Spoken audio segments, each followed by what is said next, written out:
दूर पहाड़ों के बीच एक गांव था। उस गांव का नाम खाती गांव था। वहां के लोग बहुत ही सीधे और सरल थे। गांव के लोगों का जीवन खेती पर निर्भर था। उसी गांव में मोहन नाम का एक गरीब किसान रहता था। मोहन के परिवार में उसकी बूढ़ी माँ सरस्वती देवी, उसकी पत्नी विमला और उसका 5 साल का बेटा दीपक था। मोहन के पास थोड़ी सी जमीन थी जिसमें वो खेती करके अपने परिवार का पालन पोषण करता था। उगता हुआ सूरज दुनिया के लिए रोशनी लाता है, पर मोहन के लिए ये सिर्फ एक और दिन की जद्दोजहद लेकर आता है। फूस की छत से छनकर आती रोशनी सीधे उसकी बीमार माँ के चेहरे पर पड़ती है। मोहन, आज दीपक को क्या कहूंगी? कल रात उसे बहलाकर सुला दिया था कि सुबह उठते ही गर्मा गर्म खाना मिलेगा। अब वो जागने वाला है, चूल्हा ठंडा पड़ा है और मेरी ममता लहूलुहान हो रही है। क्या हम इतने बदनसीब हैं कि अपने बच्चे को एक वक्त की रोटी भी नहीं दे सकते? भरी आंखों से। बिमला, तुम्हारी ये खामोश सिसकियां मेरे कलेजे को चीर देती हैं। मैं किसान हूँ, धरती का सीना चीरकर अनाज पैदा करना मेरा काम है, पर आज किस्मत ने मेरा ही सीना चाक कर दिया है।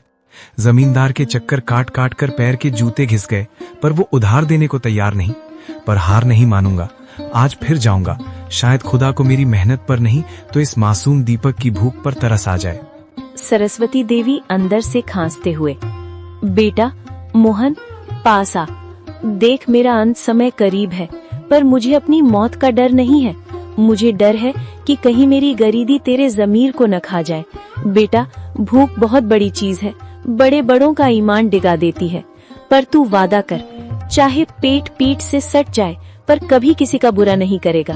भगवान की लाठी बेआवाज होती है पर चोट गहरी करती है। माँ, आपके संस्कार ही मेरी पूंजी है। मैं खाली हाथ लौट सकता हूँ, पर कलंकित हाथ लेकर इस घर में कदम नहीं रखूंगा।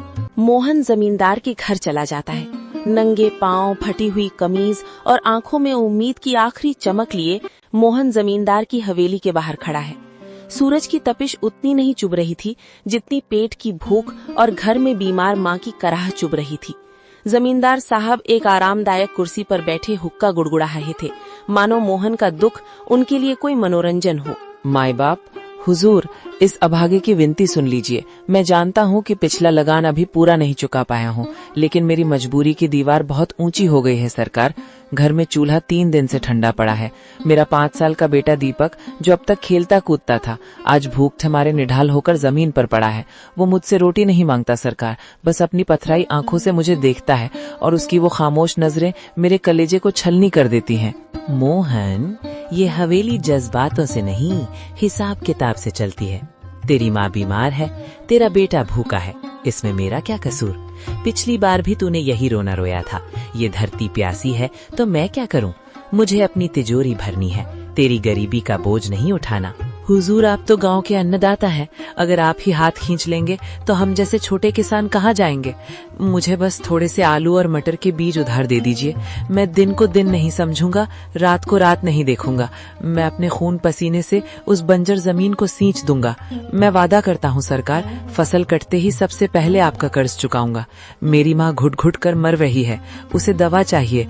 हुजूर, एक बाप होने के नाते मुझ पर तरस खाइए। क्या एक गरीब के बच्चे को जीने का हक नहीं है? हक की बातें मत कर मोहन, हक अमीरों की जागीर होती है। बीज चाहिए, बीज की कीमत लगती है। तेरे पास देने को क्या है? वो 2 बीघा जमीन जो पहले ही गिरवी है। जा, यहाँ से दफा हो जा। अपनी इन भीगी आंखों से मुझे पिघलाने की कोशिश मत कर। जब तक पिछला हिसाब बराबर नहीं होता, तुझे एक दाना भी उधार नहीं मिलेगा। हुजूर, आज आप मुझे यहाँ से खाली हाथ भेज रहे हैं, पर याद रखिएगा, गरीब की आह बहुत गहरी होती है। मैं अपनी मेहनत बेचने आया था, अपनी खुददारी नहीं। अगर खुदा ने चाहा तो मेरी मिट्टी भी सोना उगलेगी। आज आप मेरी गरीबी का मजाक उड़ा रहे हैं, पर वक्त का पहिया घूमेगा हुजूर, वक्त का पहिया जरूर घूमेगा। मोहन अपनी फटी हुई आंखों में आंसू लिए भारी कदमों से हवेली की सीढ़ियां उतर गया।